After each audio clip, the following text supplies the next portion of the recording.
सबु कल्पना जल्पनार अंत घटिला। देश में जनगणना पई आरंभ हैला प्रक्रिया। जनगणना अधिनियम 1948 अनुसार केंद्र गृह मंत्रणालय पक्षरु विज्ञप्ति जारी होईछि। दुईटी पर्यायर हेबो जनगणना कार्य। भारत में प्रथम थर पई जनगणना और जातिगत जनगणना एका संगे करा जाउछि। जेउ कर्मचारी माने जनगणना करिवे सेमानंकु प्रथमे तालीम दिया जिवो।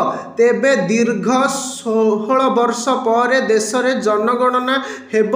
1 मार्च 2027 रे प्रकाश पाइब जनगणनार पूर्णांग रिपोर्ट। देश में जनसंख्या केते सेथिरु महिला और पुरुषंक संख्या केते ताहा जणा पड़िबो।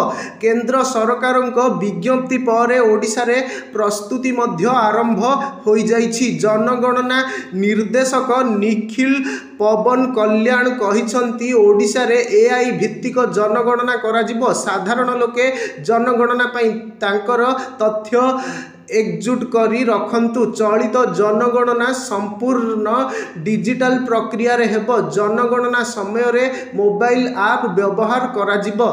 जनगणना प्रक्रिया सरिबा परे डिलिमिटेशन प्रक्रिया आरंभ करि पारंती केंद्र सरकार, जहाद्वारा 2029 बेलू देशर पूरा राजनैतिक चित्र बदली जिवो।